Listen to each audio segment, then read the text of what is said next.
हाँ, तो ये है फैंस क्वेश्चंस का एपिसोड नंबर 16, जहाँ पर मेरी इस वाली कम्युनिटी पोस्ट के अंदर आपके कुछ पूछे गए बेन 10 से रिलेटेड अमेजिंग क्वेश्चंस को आज मैं आंसर करने वाला हूँ, जिसमें तुम्हारा भी बेन 10 से रिलेटेड कोई क्वेश्चन या डाउट हो सकता है। तो इसलिए इस वीडियो को पूरा एंड तक देखना, और अगर वीडियो पसंद आती है तो एक लाइक भी कर देना। बाकी अब और ज्यादा समय बर्बाद नहीं करते हैं और वीडियो को शुरू करते हैं हमारे पहले क्वेश्चन के साथ।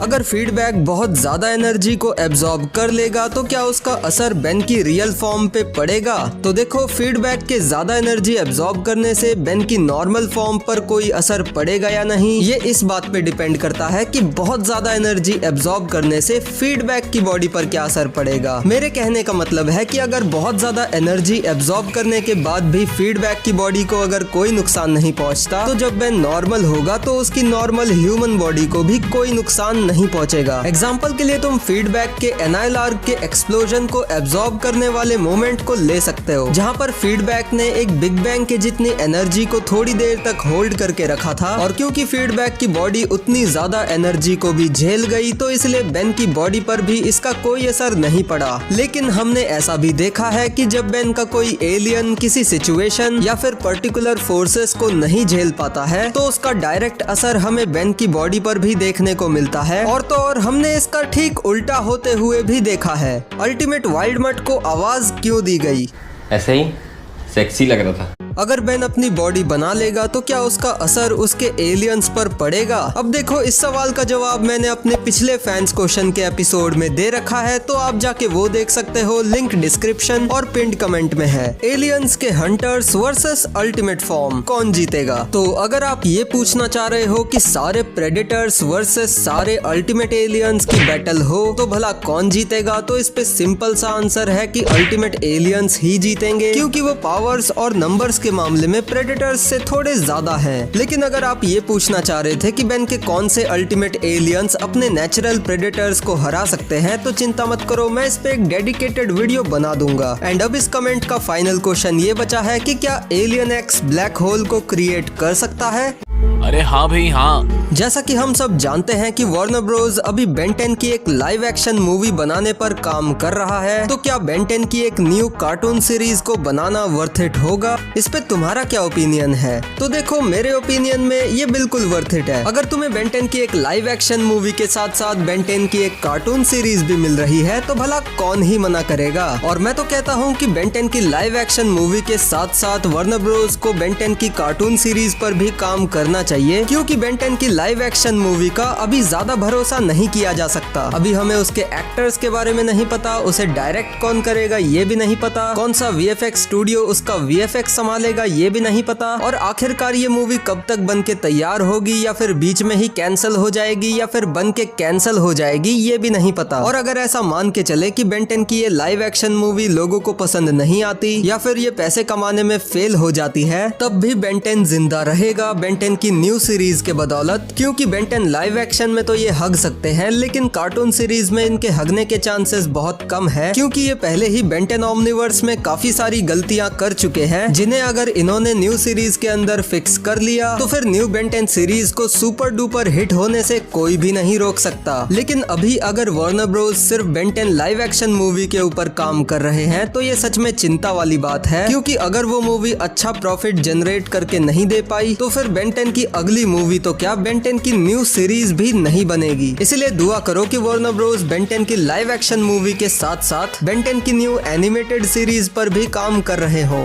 अगर एको मल्टीप्लाई होकर ओमनिट्रिक्स निकाल दे तो क्या हमारे पास n नंबर ऑफ ओमनिट्रिक्स होंगे? और एको अपनी मैक्सिमम कितनी कॉपीज बना सकता है? तो देखो, अगर एको मल्टीप्लाई होकर ओमनिट्रिक्स निकाल देगा तो हमारे पास बहुत सारे ओमनिट्रिक्स नहीं होंगे, बल्कि हमारे पास बस एक ही ओमनिट्रिक्स होगा, क्योंकि हमने ये देखा है कि जब बेन अपने एलियन रूप में ओमनिट्रिक्स को डीकपल करता है, या यूं कहूं कि निकालता है, तो ओमनिट्रिक्स के निकलने के साथ ही बेन भी नॉर्मल हो जाता है। और ऐसा ही सेम एको के केस में भी होगा, और हमें सिर्फ एक ओमनिट्रिक्स ही मिलेगा। लेकिन अगर एको अपनी मल्टीपल कॉपीज बना लेगा और फिर उन मल्टीपल कॉपीज को बेन के अंदर ट्रांसफॉर्म करा के फिर ओमनिट्रिक्स को डीकपल करेगा, तब कहीं जाके शायद हमें n number power of Omnitrix मिल सकते हैं। और जहाँ तक बात रही कि एको मैक्सिमम कितनी कॉपीज बना सकता है, तो देखो एको अपनी मैक्सिमम कितनी कॉपीज बना सकता है ये तो हमें अभी तक नहीं बताया गया है, तो आई एम सॉरी, मैं आपको इसका जवाब नहीं दे पाऊंगा। अगर प्राइम बैन के यूनिवर्स का एजमत नो वॉच बैन को कोई सी भी ओमनिट्रिक्स दे दे तो क्या होगा? क्या वो प्राइम बैन के यूनिवर्स पे असर करेगा? और क्या मैं कभी नए हिंदी डब्ड नरूटो पे कोई वीडियो बनाऊंगा? तो नहीं, मैं नरूटो पे कोई भी वीडियो नहीं बनाने वाला। इवन दो नरूटो मुझे काफी ज्यादा पसंद है, उसकी स्टोरी काफी अच्छी चल रही है, उसकी हिंदी डबिंग भी काफी अच्छी की गई है, पर क्योंकि अभी मैंने पूरा नरूटो नहीं देखा है और अभी मुझे उसके वर्ल्ड की नॉलेज भी बहुत ही कम है, तो इसलिए मैं अभी उस पे वीडियो बनाना सही नहीं समझता। और जहाँ तक बात रही कि प्राइम एजमत के नो वॉच बैन को कोई भी ओमनिट्रिक्स देने से क्या प्राइम यूनिवर्स पर कोई असर पड़ेगा या नहीं, ये चीज इस बात पे डिपेंड करती है कि प्राइम एजमत नो वॉच बैन को ओमनिट्रिक्स भला कौन से टाइम में देते हैं। अगर and then there were none and then there was Ben वाले एपिसोड के बाद नो वॉच बैन का प्राइम बैन के फ्यूचर में कोई भी सिग्निफिकेंट रोल नहीं है, तो इन दोनों एपिसोड्स के इवेंट्स के बाद प्राइम एजमत अगर नो वॉच बैन को कोई भी ओमनिट्रिक्स देते हैं तो उससे प्राइम यूनिवर्स पर घंटा कोई भी असर नहीं पड़ेगा, जो जैसा चलता जा रहा था वैसा ही चलेगा। लेकिन अगर and then there were none और and then there was Ben वाले एपिसोड के इवेंट्स होने से पहले ही नो वॉच बैन को ओमनिट्रिक्स दे देते हैं, तो इससे शायद टाइमलाइन में गड़बड़ी आ सकती है और हो सकता है कि उन दोनों एपिसोड्स के इवेंट्स वैसे ना हो पाए जैसे कि उन्हें होना चाहिए था। और अगर इसी सारे झमेले में प्राइम बैन को ही ओमनिट्रिक्स नहीं मिल पाया तो प्राइम यूनिवर्स और बेन 10 मल्टीवर्स इन दोनों के ही एल लग जाएंगे। क्या अल्टीमेट बेन 10,000 की वाइफ जूली है? अब वैसे मुझे इसका कोई ऑफिशियल आंसर तो नहीं मिला, लेकिन क्लासिक वाले बेन 10,000 और ओमनिवर्स वाले बेन 10,000 की वाइफ जब काई ग्रीन ही है, तो इसलिए बहुत ज्यादा चांसेस हैं कि अल्टीमेट बेन 10,000 की वाइफ भी काई ग्रीन ही होगी। पर हाँ, मैं ये जरूर कहूंगा कि अल्टीमेट बेन 10,000 की वाइफ अगर जूली को दिखाया जाएगा तो ये भी सच में देखने में काफी इंटरेस्टिंग होगा। क्या ह्यूमंगसौर अपना साइज पूरा बड़ा करके अल्टीमेट ह्यूमंगसौर को हरा सकता है? अजी घंटा, विलगैक्स को तो हरा नहीं पाया, वो अल्टीमेट ह्यूमंगसौर को कहां से हराएगा? क्या ओमनिवर्स वाला केविन 11 म्यूटेशन और अल्टीमेट केविन मिलकर केविन 11,000 को हरा सकते हैं? तो हाँ, अगर केविन 11,000 से ओमनिवर्स वाला केविन म्यूटेशन और अल्टीमेट केविन मिलके लड़ते हैं तो इन दोनों के केविन 11,000 को हराने के काफी ज्यादा चांसेस हैं, क्योंकि भले ही केविन 11,000 के पास 11,000 एलियंस की पावर है, लेकिन उसके पास उन सभी एलियंस की पूरी पावर नहीं है। उसकी स्ट्रेंथ, ड्यूरेबिलिटी की भी एक लिमिट है और उसे काफी सारे अटैक्स से भी नुकसान पहुंचाया जा सकता है। तो इसलिए मुझे लगता है कि ये दोनों केविन 11 म्यूटेशंस मिलके केविन 11,000 को हरा सकते हैं। पर हाँ, केविन 11,000 ने अगर गलती से भी इन दोनों की पावर्स को ही एब्जॉर्ब कर लिया तो ये दोनों किसी भी हाल में केविन 11,000 को नहीं हरा पाएंगे। भाई, क्या ग्रे मैटर आइंस्टाइन से ज्यादा समझदार है? हाँ बिल्कुल। इंस्पेक्टर 13 वाले एपिसोड में केविन वाइल्डमट बने हुए भी बोल कैसे पा रहा था?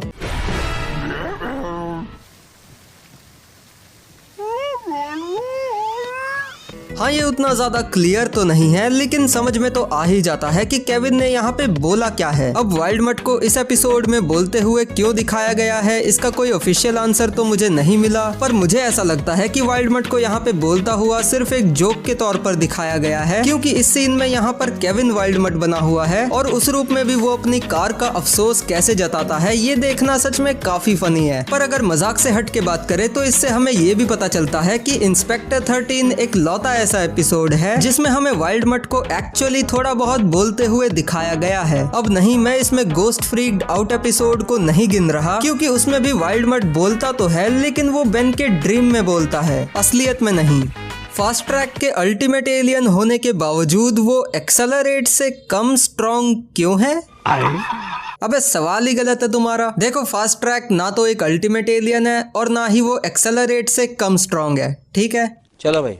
तुम्हारी फेवरेट बेन 10 मूवी कौन सी है? अब तुम्हारी फेवरेट बेन 10 मूवी कौन सी है ये तो तुम मुझे कमेंट्स में बता देना, लेकिन अगर मैं अपनी पर्सनल फेवरेट बेन 10 मूवी की बात करूं तो वो है बेन 10 की सबसे पहली movie Ben 10 secret of the Omnitrix. और वो इसीलिए क्योंकि It was perfect. Perfect. Everything down to the last minute details. Rapid fire questions, Goku या साइतामा? मुझे गोकू ज्यादा पसंद है तो इसलिए गोकू। यूट्यूब या वेब सीरीज में काम? एक्टर तो मैं कोई अच्छा हूँ नहीं तो इसलिए यूट्यूब ही ठीक है यार।